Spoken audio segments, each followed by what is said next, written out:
Hello, hello, hello, everybody. Welcome again to the Way of Mastery. And we are on lesson number 6. Love heals all things. So let's jump right in.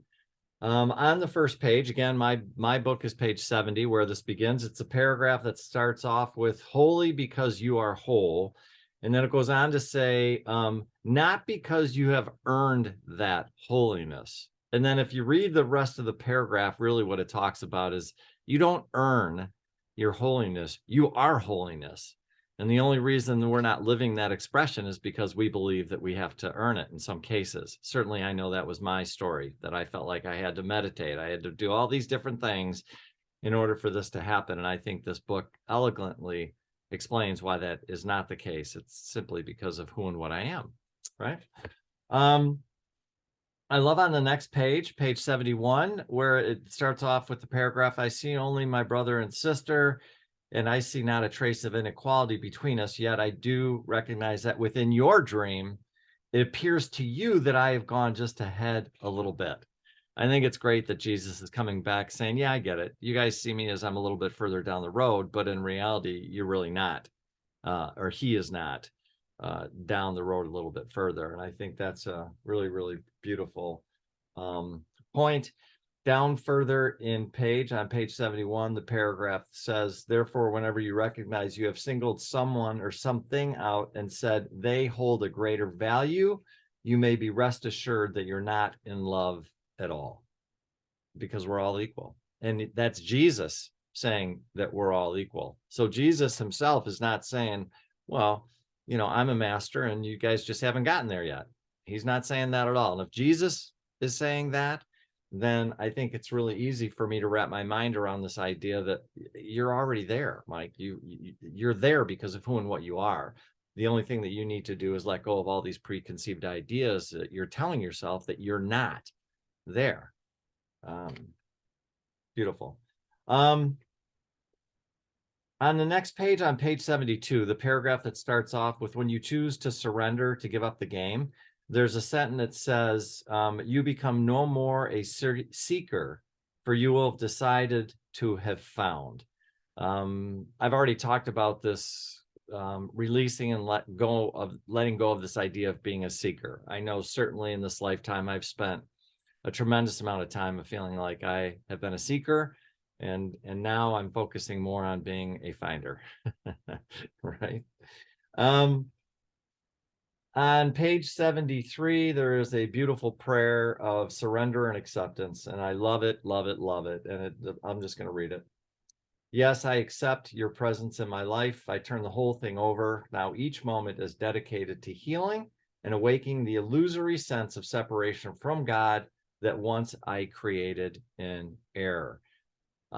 Again, there's something about this idea that in terms of your own spiritual growth and development, there's an acknowledgement that we have to acknowledge where these erroneous decisions were made. And once we're able to acknowledge them and accept them, then they're able to be healed and transmuted. But there needs to be an acknowledgement of that. At the bottom of the page 73, "Indeed, beloved friends, there's only one question you need to be answering, and that is, what am I choosing in this moment?" Right? Am I choosing the illusion or am I choosing reality? I love that. On the following page, on page 74, there's a paragraph that starts off with this idea of plugging into your own cord. So it says, "There is only one little tiny socket into which you can plug into your own cord. It is only one that it fits in, and it's the only socket wired to bring you the flowing and living waters of grace. That socket dwells within your heart." I love that. So in other words, it's in here. It's within you. That is where we plug into that socket, right? And then, of course, the great question is, my commitment to love or is my commitment to fear? Beautiful, beautiful, beautiful question, right? I'm going to move forward all the way. And again, just because I don't mention something in these recordings doesn't mean that I don't think there's anything else beautiful or worthy on page 75 or page 76. There's a lot of beautiful things in there, including some prayers that are very beautiful. I'm going to jump all the way over to page 77. And there is this thought or this idea on effortlessness. And so again, we're letting go of striving and moving into effortlessness. And the paragraph that starts and says, the truth is very simple, it's not complex. Get out of the way and let love live through you. Okay, sounds pretty good. But there's a sentence that says, you will know that effortlessness is the way of life in the kingdom. But effortlessness does not mean that you don't feel, that you don't, for you're in a dimension of feeling. Effortless does not mean that you do not discover how to deepen your ability to be the living embodiment of love. It does not mean that you do not challenge yourself to learn to express. Love in a way that can be heard by another. Effortlessness means simply that you abandon the resistance to what love requires in each moment. I love that. And then it makes a statement in the following paragraph that just says, effortlessness is the way of the kingdom. It means that you let down the wall to what you have built between yourself and all of creation, and you no longer release or resist the lived experience of relationship, whatever it is. It goes on to talk about that. So I love this concept of effortlessness. On page 78, a paragraph starts off with, deny not the role of feeling in this dimension. Again, there's this thought, and I speak about it often, this idea of your feelings, your feelings, your feelings, your feelings, your feelings, your feelings, your feelings. It's the same thing that I talked about last time I spoke at Unity, and this idea of your feelings. Your feelings are everything. You need to be connected and in touch with your feelings. And if you're not, you're going to struggle trying to figure out the spiritual dimension. And connecting with your divinity. So the paragraph starts off and says, deny not the role of feeling in this dimension, for feeling is everything. Feeling is everything. You cannot even know the presence of God unless you feel it. You can't think about the presence of God. You can't insist on a belief about the presence of God. That does not do it. It does not fill your cup. Feeling fills your cup. Feeling unbridled, unblocked, unobstructed feeling is the doorway to that love that sets you free. And I know for myself personally, feelings were something that I struggled with for a long, long time and occasionally still do. So I'm really trying to always get in touch with my feelings. What am I feeling? What am I feeling? What am I feeling? What am I feeling? Right?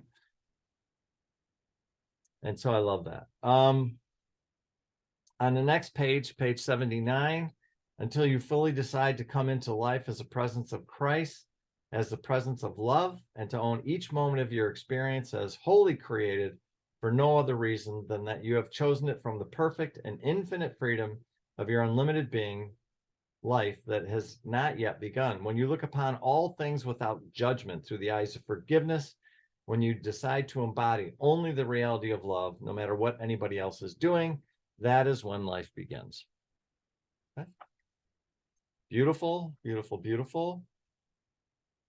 All the way over onto page 81 with the paragraph that says, beyond beloved friends, the essence of this lesson is quite simple. Where are you now? Are you willing to allow yourself to see everything around you and within you as a doorway to the kingdom of heaven, waiting only for you to acknowledge its presence and to open it? Right. I love that. Further on down in the section, only through feeling do you awaken, the paragraph that starts and says, feel what you have created as a substitute for the truth, own it, look upon it, and then let it go. And I really want to emphasize this. So in other words, there is a process here. There's something that we can look at. And that process is own it and look upon it. So own it. Yeah, I created this thing. Look upon it, observe it.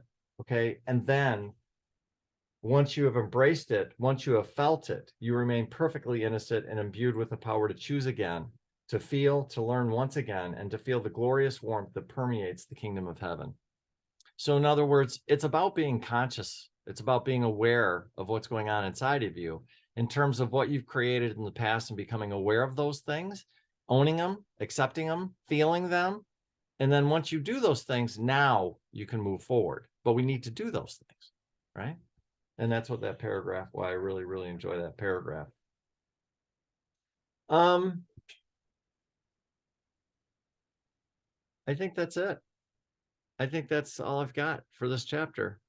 It's a good one. It's powerful. I love it. I love you, and I hope you have a great rest of your day. I hope you enjoy these little snippets from the book. And I always say, if there's anything I can do for you, please don't hesitate to reach out. Okay? Blessings to you and all that you see. Take care. Bye-bye.